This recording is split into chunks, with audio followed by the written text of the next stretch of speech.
நம்ம ஃபேவரட் கார்த்திகை தீபம் சீரியலோட ரொம்பவே சோகமான ஒரு ரிவ்யூ தான் இந்த வீடியோவில் நம்ம பார்க்க போகிறோங்க. நம்ம சேனலை மறக்காமல் சப்ஸ்கிரைப் பண்ணிவிடுங்க. பக்கத்தில் பெல் ஐக்கான் இருக்கும், அதையும் ப்ரெஸ் பண்ணிவிடுங்க. வாங்க வீடியோக்குள்ளார போகலாம். என்ன சோகமான அப்டேட் அப்படின்னு பார்த்தீங்கன்னா, சந்திரகலா பிளான் பண்ணி அபிராமியை கடத்தினாங்க. ஸோ இவங்களை வச்சு தான் சாமுண்டீஸ்வரிக்கு அந்த ராஜா யார் அப்படிங்கிற விஷயத்த அவங்களுக்கு ப்ரூவ் பண்ணணும் அப்படின்னு சொன்னாங்க.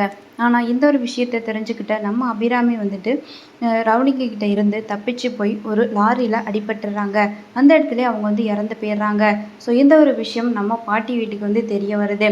அப்போது ராஜராஜா அதுக்கப்புறம் கார்த்திக் இவங்க எல்லாருக்குமே உண்மை தெரிஞ்சதுக்கப்புறம் நம்ம அபிராமியை அடக்கம் பண்ணுறதுக்காக பார்த்திங்கன்னா போகிறாங்க. அங்கே எல்லாருமே ரொம்பவே சோகமாக இருக்காங்க. பசங்க எல்லாருமே ஃபீல் பண்ணி அழுதுட்டுருக்காங்க.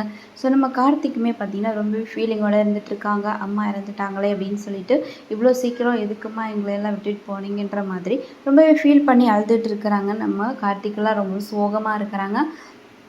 ஸோ இவ்வளோ சீக்கிரம் இவங்களுடைய கேரக்டரை ஃபினிஷ் பண்ணுவாங்க அப்படின்னு யாருமே எதிர்பார்க்கல. இன்னொரு பக்கம் பார்த்தீங்கன்னா, நம்ம ரேவதி இவங்க எல்லாருமே இப்படி இருக்கிறத பார்த்தா எனக்கு டவுட்டாக இருக்குது அப்படின்னு சொல்லிட்டு அன்னைக்கு பாட்டியும் ராஜாவும் ஏதோ ஒரு விஷயத்த மறைச்சாங்க, ஒரு ஃபோட்டோவை மறைச்சாங்க. அந்த ஃபோட்டோவை பார்த்தா எல்லா உண்மையுமே தெரிஞ்சு போயிடும் அப்படின்னு சொல்லி பாட்டி வீட்டில் போய் தேடுறாங்க அவங்க ரூமில். அங்கே பார்த்தீங்கன்னா பீரோ பில்லில் ஒரு ஃபோட்டோ இருக்குது. அந்த ஃபோட்டோவை பார்த்தா அதில் தான் ராஜாவுடைய அம்மா இருக்கிறாங்க. ஸோ அந்த ஃபோட்டோவை பார்த்த உடனே இவங்க ராஜாவோட அம்மானா அப்போது பாட்டி தாத்தாலாம் இருக்கிறாங்களே, அப்போது இவங்க தான் இவங்களுடைய பொண்ணா? அப்போது இவங்களுடைய பொண்ணுன்னா அப்போது